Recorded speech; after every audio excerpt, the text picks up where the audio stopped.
원 그리스도시요 살아계신 하나님의 아들이십니다.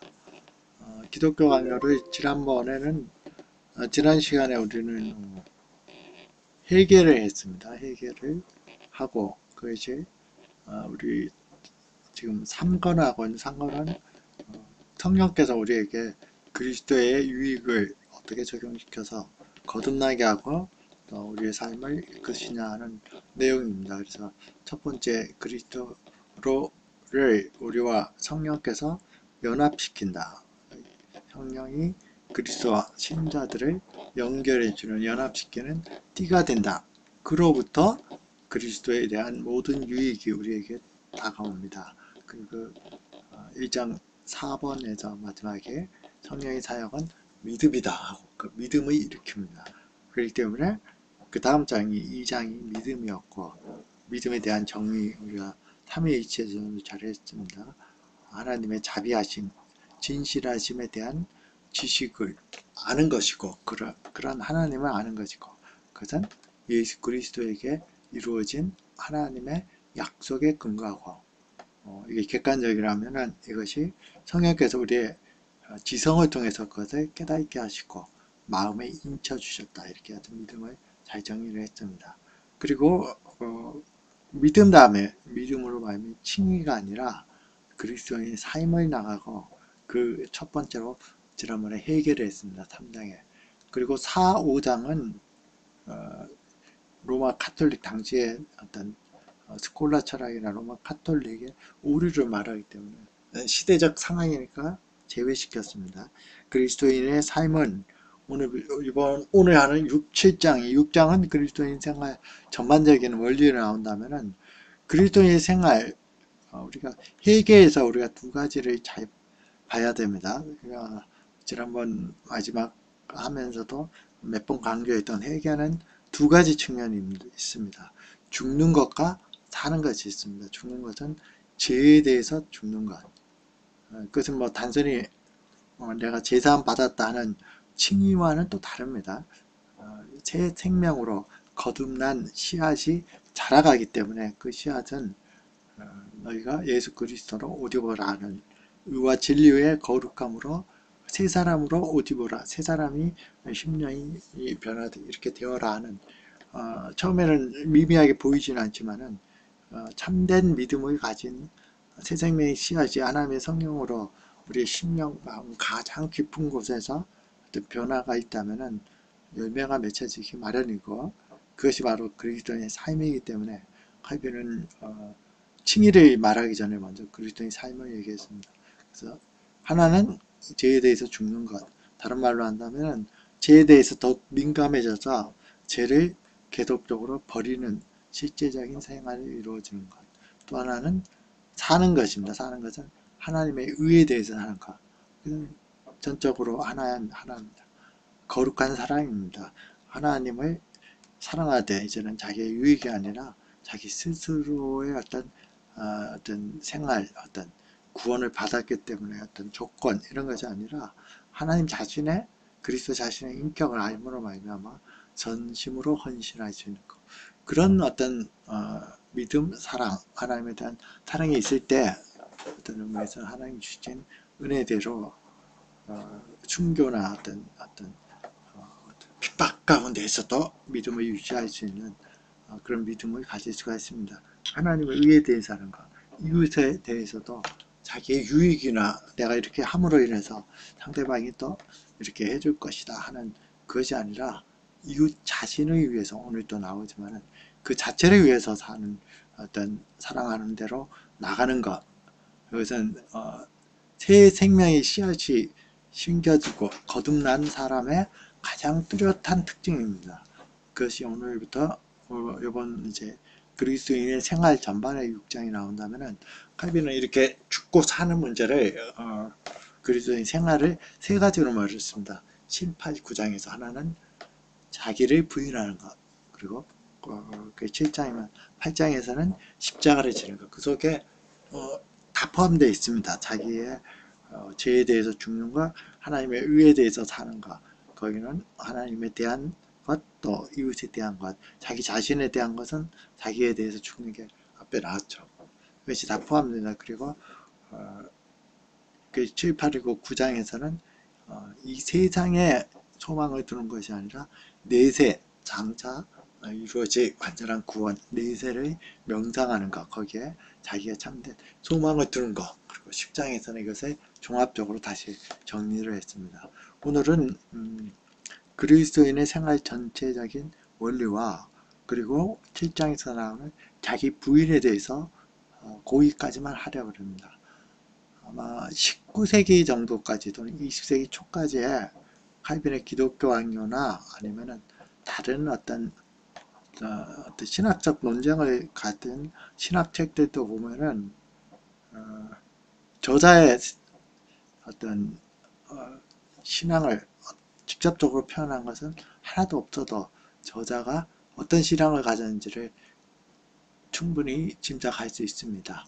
그리고 그런 바탕 위에서 성경적인 의미로 더 신학적 의미로 쭉 썼습니다. 특히 그리스도인의 생활에 대해서 말할 때 많은 부분들이 객관적으로 말하지만 어떤 의미에서는 칼빈이 경험하고 있고 칼빈이 지금 그때 당시에도 그런 상황 속에 있는 것들이 많이 있다 하는 것을 그대로 알 수가 있습니다. 그래서 우리는 이런 것들을 특히 그냥 그 자기 부인이 뭐 요소가 1, 2, 3 이런 거다 이것만 알고 있다면은 별 유익을 주지 못합니다. 그래서 오늘 이렇게 세부적으로 하는 것은 그 속에 나온 내용들을 쭉 보면서 그것이 곧 칼빈이 살아왔고 또 그런 방향으로 살고 있는 것이고 성경에서 말하는 삶이기 때문에 우리는 말씀을 통해서 500년 전에 칼빈과 전 예배를 통해서 즐거운 친교를 같이 나눌 수가 있습니다.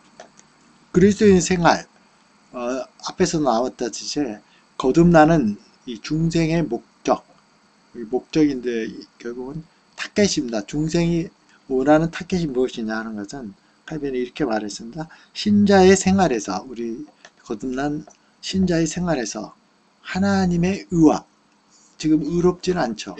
그러나 이제 새 생명이 시작되었기 때문에 하나님의 의와 신자의 순종 사이에 조화 일치를 분명하게 드러냄으로 인해서 이미 받은 하나님의 자녀의 자격을 더욱 컨펌하는 것, 확고하게 하는 데 있다 하는 것이 중생의 목적, 우리를 구원해 주신 목적으로 말하고 있습니다.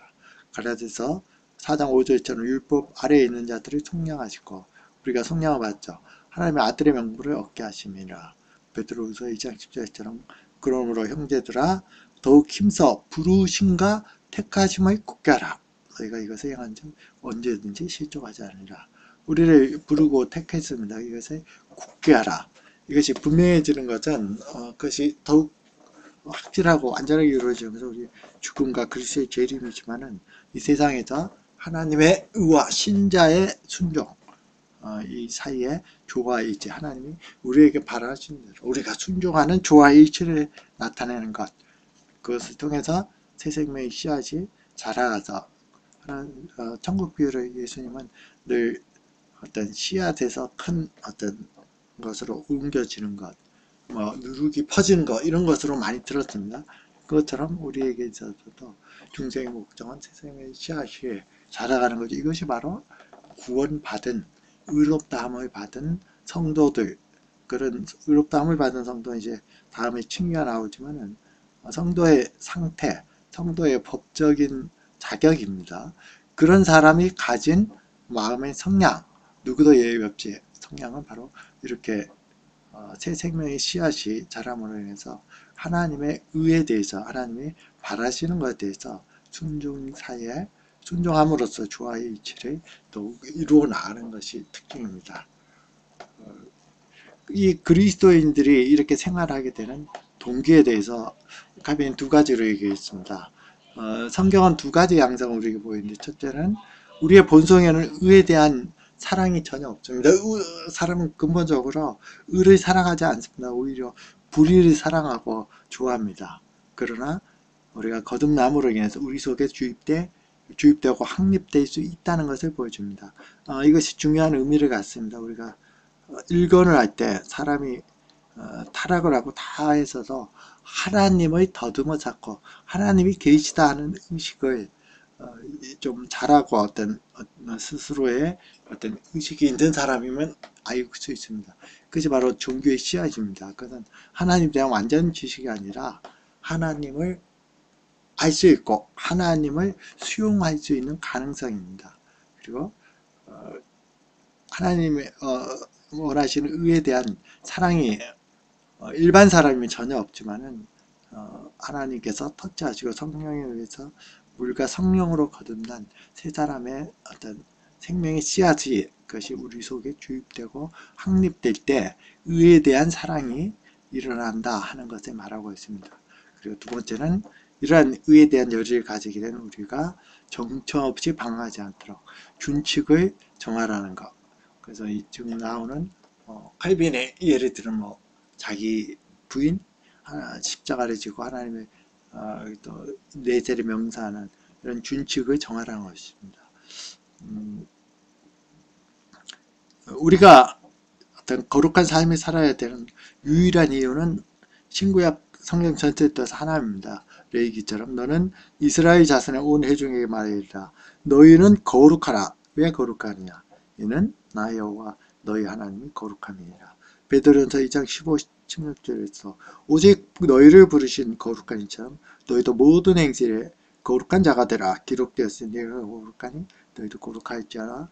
하나님과 동행하고 어떻게 그리스도와 연합을 하는 사람이라면 거룩함 없다면 함께 동행할 수가 없습니다. 함께 하나님이 불의와 함께 있을 수가 없기 때문에 그래서 하나님이 거룩하기 때문에 우리도 거룩해져야 되고 그것이 그리스도의 재림 때 완성되지만은 이미 그것이 신자의 전 삶을 통해서 계속 진행해 나갑니다. 어떻게 이루어집니까?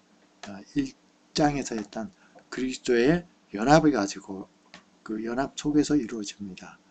칼빈의 말처럼 우리를 구원하여 양자 삼으신 것은 우리의 본래 우리가 원래 상실했던 하나님의 형상이 그것이 온전하게 보존된 유일한 인류의 한 사람이 있었는데 그분이 그리스도입니다. 그분은 하나님의 형상을 온전하게 그대로 보존해 주셨고 오히려 이 세상 속에서 그것을 드러냈을 뿐만 아니라 이 하나님의 형상이 아담과 하와가 장차 순종함으로 인해서 하나님의 영생을 얻게 된 신령한 높아지는 어떤 인성의 어떤 그 본을 부활하셔서 승천하셔서 보여주셨습니다.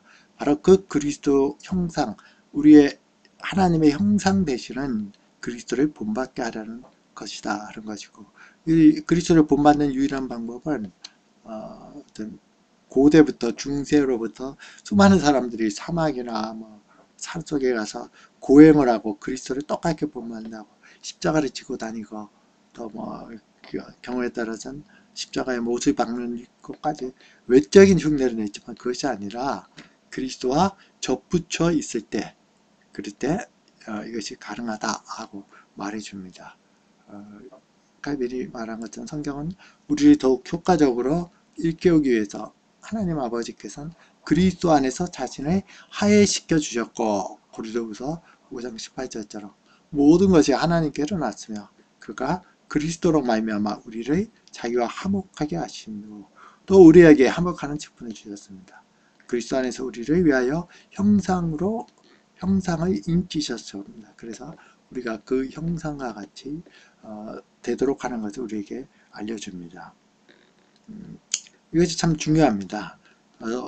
칼빈도 도덕 철학을 말했지만 당시에도 일반 철학자들, 특히 윤리 철학자들에 의해서 인간의 어떤 선의 도모하는 것, 헬라 철학, 소크라테스로부터 시작된 어떤 죽을 수 있지만은 어떤 법을 위해서 기꺼이 독약을 마신다든지 이런 일반 철학들이 있지만은 제가 지난주에도 읽었던 철학 일반 윤리학의 지금까지 모든 경향들에 대한 책의 마지막 결론에서처럼 모든 경우에 어떤 추구하는 것이 다시 돌고 돌아서 자기 이성으로 되돌아옵니다. 자기 이성, 본성대로 살아야 된다 하는 어떤 그 외에 다른 말을 할 게 없습니다. 그거로 해결하는 그것으로 돌아오는 것밖에는 아무것도 없습니다. 그러나 그들은 인간의 타락된 상태를, 구속된 상태를 모르기 때문에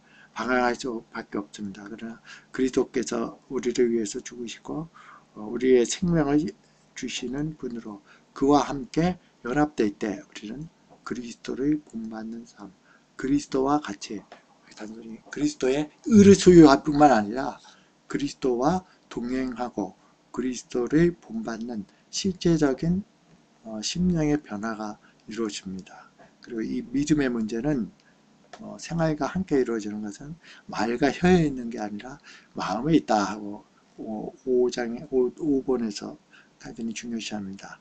믿음의 교리가 마음의 중심에서 전 인격에 영향을 미치는 삶 전체의 생활 속에서 자기 삶을 변화시켜 나가는 것, 그것이 참된 믿음을 가진 성도들의 특징이고 그렇게 나가야 됩니다. 에베소 4장 22절처럼 너희는 유혹의 욕심을 따라 썩어져 가는 구속을 따르는 옛사람을 벗어버리고 하나님의 따라 의와 진리의 거룩함으로 지으심을 받은 새 사람을 입으라. 이것이 곧 어떤 의미에서는 옛사람에서 새 사람으로 이루어지는 가장 중요한 부분입니다. 7장을 하고 이제 예배를 마치도록 하겠습니다. 7장은 그리스도인의 생활의 중심, 첫 번째가 바로 자기 부인입니다. 자기 부인이라는 것을 자기를 죽인다는 어떤 얘기에서는 죄에 대해서 자기를 죽이는 것이죠. 그 죄의 가장 중심이 되는 것은 자기 교만입니다. 자기 사랑, 그리고 자기 중심성, 자기가 세상의 최고다 하는 것이죠.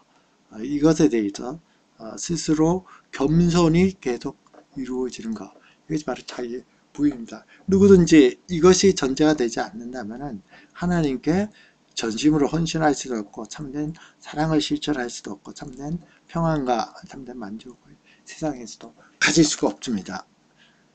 하나님의 말씀뿐만 아니라 모든 생각의 성령께서 주관하도록 자기를 부인하는 것, 성령께 모든 그리스도가 나를 지배하도록 나의 모든 것들을 그리스도의 주재권을 인정하는 것, 이게 자기 부인의 핵심적인 요소입니다. 왜냐하면 고린도서 6장 19절에서 너희 몸은 너희가 하나님께로부터 받은 바 너희 가운데 계신 성령의 전인 줄을 알지 못하느냐, 너희는 너희 것이 아니냐. 이것을 인정하고 하나님 앞에서 예수 그리스도와 성령의 이끄심대로 자기가 전적으로 이것을 내려놓는 것이 대단히 중요합니다. 지난번 회개에서 말했듯이 회개는 어떤 전적으로 하나님께 돌아선다는 내용이고, 지금 그리스도의 삶 전체는 평생을 통해서 하나님과 그리스도께로 돌아가는 과정입니다. 여기서는 두 가지 측면이 있습니다. 예를 들어서 내가 죄로 인해서 마음의 심령의 큰 고통 또는 뭐 형벌에 대한 두려움을 가졌다가 복음으로 해서 마음의 평안을 갖죠. 우리가 어떤 믿음을 가질 때의 상태입니다. 그러나 칼빈이 많이 중요시했던, 지난번 제가 회개에서도 계속 얘기했듯이 만약 거기까지만 해결을 한다면 그 해결은 불완전합니다. 그것은 어떤 자기의 어떤 자기 사랑에서 나오는 복음에 대한 믿음일 수가 있습니다. 그 믿음은 참된 새 생명이 갖는 면을 완전하게 반영하지 못합니다. 누구든지 자기가 죽게 됐는데 믿으면은 구원받는다고? 그럼 내가 믿을게 하고, 하나님 은혜가 없이도 그냥 자연적인 믿음으로 자기 사랑을 바탕으로 믿을 수가 있습니다. 그리고 그 바탕으로 이웃도 사랑하고 여러 가지 것을 할 수 있습니다. 그래서 회개의 두 번째 측면은 두려움으로부터 평안뿐만 아니라 지금같이 그 마음의 성향 자체가 변해지는 것입니다. 의에 대해서 살고자 하는 마음이 더 열망이 커지고 자기의 어떤 교만한 마음, 이런 것들이 더욱 부끄러워져 또 자기의 죄를 더욱더 버리는, 죄에 대해서 죽고 하나님의 의에 대해서 하는, 이 바로 심령은 어떤 내가 구원을 받아서 평안하다 하는 것과 분리되지 않지만 구별되는 그 두 가지가 함께 있을 때 참된 회심, 하나님께로 돌아가는 회개가 이루어졌다 하는 것을 말하고 있습니다. 그것이 바로 바울의 이것이 오직 너희가 심령으로 새롭게 되어 하나님을 따라 의와 진리의 거룩함을 지으신 새 사람을 입으라. 이렇게 거듭난 새 생명의 씨앗이 있는 사람에게만 어떤 의미에서는 로마서 12장 1, 2절에서 말하는 신자의 삶을 말하는 그러므로 형제들아 내가 하나님의 모든 자비하심으로 너희를 권하노니 너희 몸을 하나님이 기뻐하시는 거룩한 산제물로 드리라. 우리의 몸을 어떤 하나도 남김없이 하나님 기뻐하는 대로 전적으로 헌신하는 산제사로 드리는 이런 영적 예배를 드리는가. 너희는 이 세대를 못 버티고 오직 마음의 새롭고 함으로 변화를 받아 하나님이 선하시고 기뻐하시고 온전한 뜻이 무엇인지 분별하도록. 이러한 어떤 새 생명의 삶은 그 앞에 어떤 생명의 심령이 새롭게 되어 하나님 따라 의와 진리와 거룩함으로 지으심을 새 사람을 입은 사람만이 이런 생활을 할 수 있습니다. 앞에 전제가 되지 않고 거듭나지 않은 심령에서 단지 복음의 말씀 또는 여러 유익의 말씀을 마치 어떤 돌을 닦듯이 그 말씀을 계속 행해서 그것이 자기의 어떤 인격의 한 일부가 될 수도 있습니다. 그러나 그것은 자기를 구원하는 믿음이 안 될 수도 있다는 것을 분명히 알 수가 있어야 됩니다. 자기 부인의 두 번째는 자신의 삶에 대한 염려, 소유욕, 권력욕, 명예욕을 버리고 자신의 전 삶이 이제는 하나님에 대하여 사는 것, 곧 하나님의 영광과 그리스도의 영광을 추구하는 것입니다. 이것이 성경에서 말하는 자기 부인의 시작이다. 칼빈은 말하고 있습니다. 만약 이것이 없으면 모두가 치우쳐 자기 자랑, 자기 교만 이런 것들을 갖게 됩니다. 그리고 이러한 삶을 방해하는 것은 불경건과 세상의 욕심으로 불경건은 미신뿐만 아니라 하나님의 뜻을 행하는 것을 방해하는 모든 것을 말해주고 있습니다.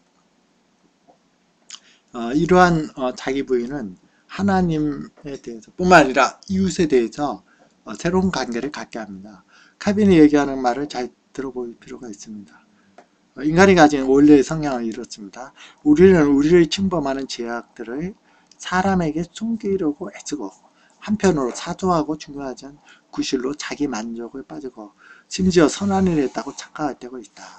우리가 뭘 성공하고 또는 어떤 은사가 있을 때 우리가 감탄하는 재능, 우리보다 우수한 재능을 다른 사람이 발휘할 때 우리는 그것을 싫어하죠. 다른 사람이 뭔가 성공하고 하는 것을. 그것을 경시하고 배척하고 그 자리에 양보하시려고 안다. 누군가 가실이 있다면 오늘날 우리 세대에도 많이 있다. 우리는 엄하고 신랄하게 비난하는 것으로만 만족하지 않고 오히려 그것을 추악하게 가정한다. 우리 모두 교만하여 자신은 평범한 운명에서 제외되었다지 다른 사람보다 뛰어나기를 원하고 모든 인생은 다른 사람의 인생을 거만한 태도로 욕하거나 적어도 자기보다 열등하다고 보고 멸시한다. 그때의 사람 심령이나 지금이나 똑같습니다. 사도 바울 시대나 가난한 사람은 부자에게, 평민은 귀족에게, 하인은 주인에게, 배우지 못한 사람은 유식자에게 양보를 하긴 하지만은 자기 마음속에는 자기가 더 낫다고 하는 생각이 조금이라도 가지고 있지 않은 사람은 하나도 없다. 모두가 자기가 잘났다고 생각해서 자기 가슴 속에 일종의 왕국을 가지고 있다. 여기서 투쟁심과 이기심이라는 무서운 전염병이 마음속에 있고 이것을 뽑아버리는 것 외에는 이웃에 대한 참된 사랑, 참된 관계를 할 수 있는 치료법이 없다 하는 것을 말하고 있습니다. 이 전염병, 자기는 잘났고 모든 사람들은 열등하고 비록 자기가 종으로서 겉으로는 주인에게 복종하고 있지만은 마음속으로는 그렇지 않은 사람의 심리에 대해서 하나님께서 우리에게 주신 재능, 사실은 어떤 은사 이런 것은 우리가 소유가 한 것이 아니라 하나님의 선물이라는 것을 잊지 말라는 것. 그 재능을 자기 것으로 자랑하는 것은 하나님에 대해서 배운 망력을 말하는 것으로 바울은 누가 너를 구별하였냐 내게 사랑하는 것 내게 있는 것 중에 받지 않은 것이 무엇이냐 내가 받았으니 어찌 받지 않은 것 같이 자랑하느냐 고린도전서 말씀 비유하고 있습니다. 성경은 늘 다른 사람보다 각각 자기 오직 겸손한 마음으로 각각 자기보다 남을 낮게 여기와, 이거 참 하기 힘든 말입니다. 다른 사람이 나보다 더 낮게 여긴다는 빌립보서 2장 3절, 고린도 로마서 12장 10절처럼 형제를 사랑하고 서로 우애하고 존경하기를, 서로 먼저 하고 형제를 사랑하고 우애하고 이런 것을 기다리고 내가 대접받고 하기는 원하지만은 또 존경하기를 자기가 먼저 하는 거, 이건 대단히 힘듭니다. 그러나 그리스도께서 우리와 함께 계시고 그리스도께서 의와 진리의 거룩함으로 새 생명의 씨앗을 줬을 때 그 씨앗은 자라가고 이러한 것, 참된 이웃사랑을 회복하게 합니다. 그러나 씨앗이 자랄 때 작은 형태로서 싹이 나고 점점 크고 나중에 대해서 견고하게 성장하는 것처럼 그것도 가정이 있고 어떤 굴곡이 있습니다. 우리 신앙생활도 마찬가지입니다. 그래서 칼빈은 우리는 끊임없이 자기네 허물을 돌아보고 겸손한 마음을 회복해야 된다 하는 것을 말하고 있습니다.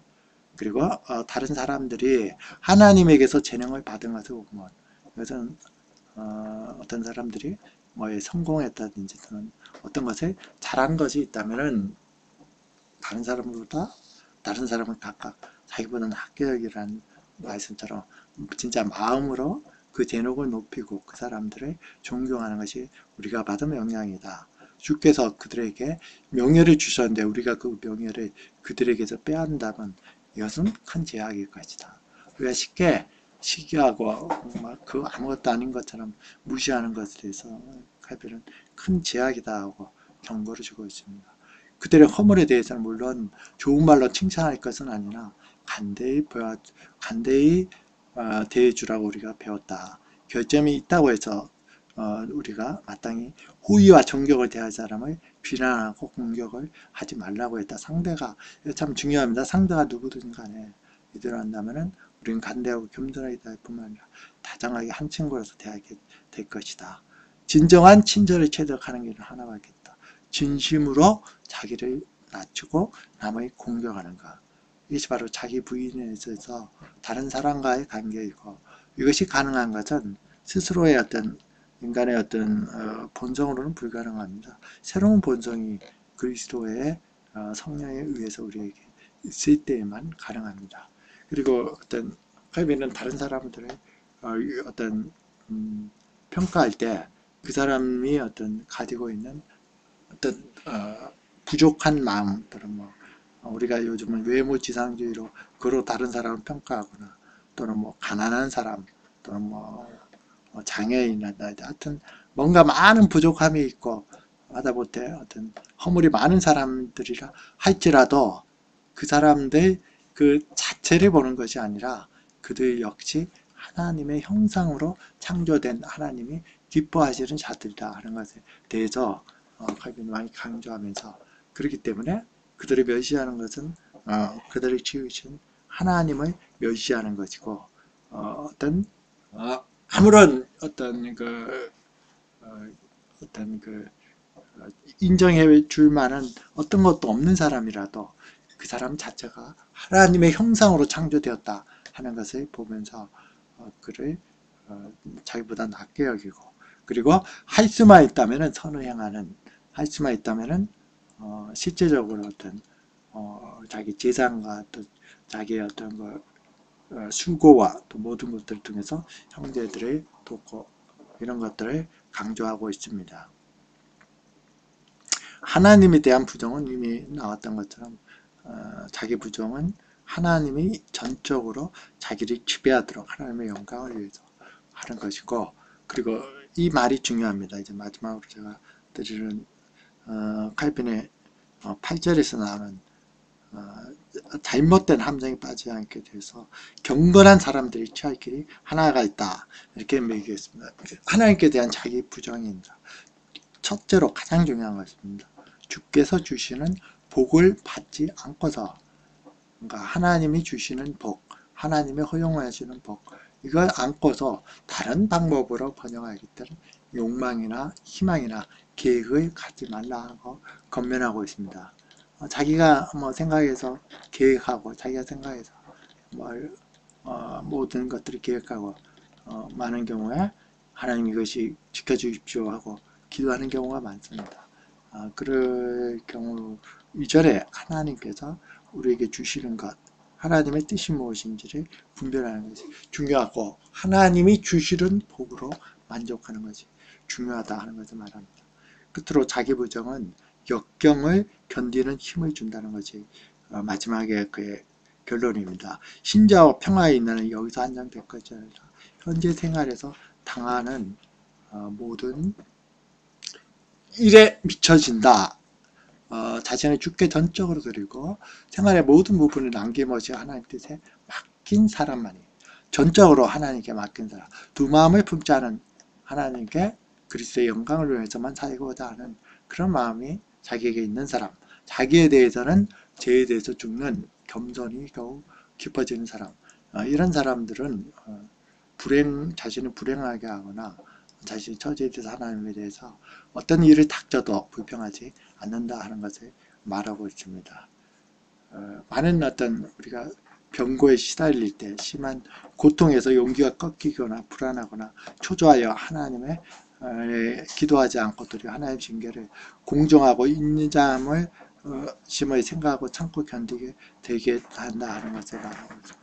어떤 일을 당하더라도 하나님의 이것이 섭리 속에서 하나님의 선하신 손 위에 같이 있다는 것을 알기 때문에 평안한 마음, 감사한 마음으로 견디며 하나님의 명령에 항거하지 않을 것이다. 그런 자신의 모든 소유를 하나님 권한에 영원히 양도했기 때문이다. 이것은 자기 육체적인 문제, 재정적인 문제, 가정적인 문제, 모든 것에 마찬가지입니다. 그러면은 신자들은 정말 아무리 어려운 일이 있어도 늘 이렇게 감사하고 찬양하고 기뻐하는 마음만 같습니까?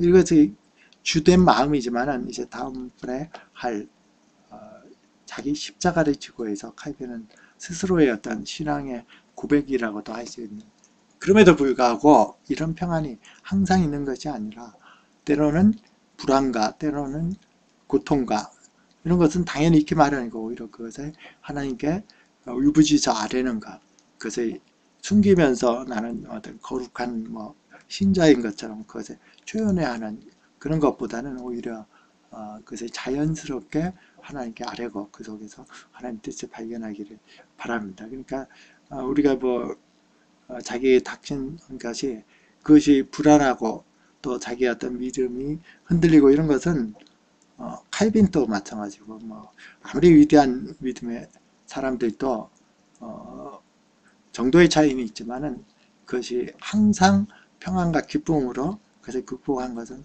아닙니다. 그러나 그런 두려움과 그리고 때로는 마음의 근심, 고통 이런 것들을 그대로 하나님께 아뢰면서 어떻게 신앙생활을 더 하나님과의 교제 가운데 그리스도와의 동행 가운데 할 수 있느냐 하는 것을 다음번에 할 강의 이제 8장, 9장, 10장 전체를 통해서 십자가를 지고 내세를 명상하는 그 삶에서 보다 깊이 있게 다룰 것입니다.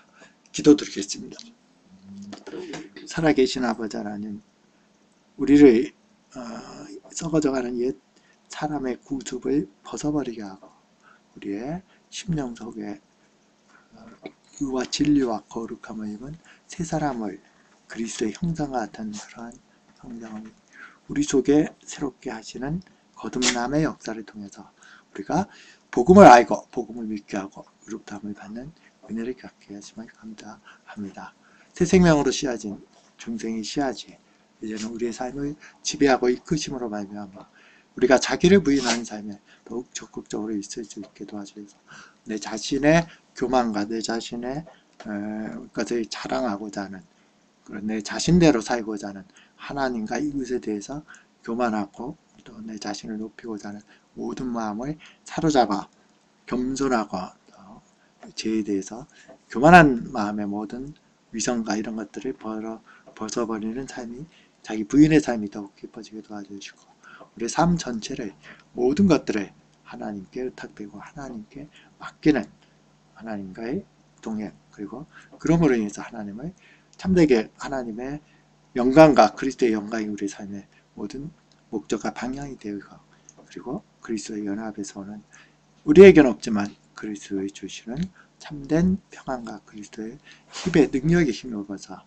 이웃을 우리의 어떤 이용 가치나 또 조건이 아니라 하나님께서 말씀하신 대로 나보다 낮게 여기고 먼저 공경하고 먼저 선을 베푸는 데까지 나가는 그런 하나님의 의에 대해서 사는 삶, 죄에 대해서는 더욱 죽는 삶이 우리 예수님의 얼굴과 얼굴을 대하여 뵐 때까지 이 세상 속에서 지속될 수 있도록 성령과 그리스도께 함께해 주시옵소서. 예수 그리스도의 이름으로 기도드렸습니다.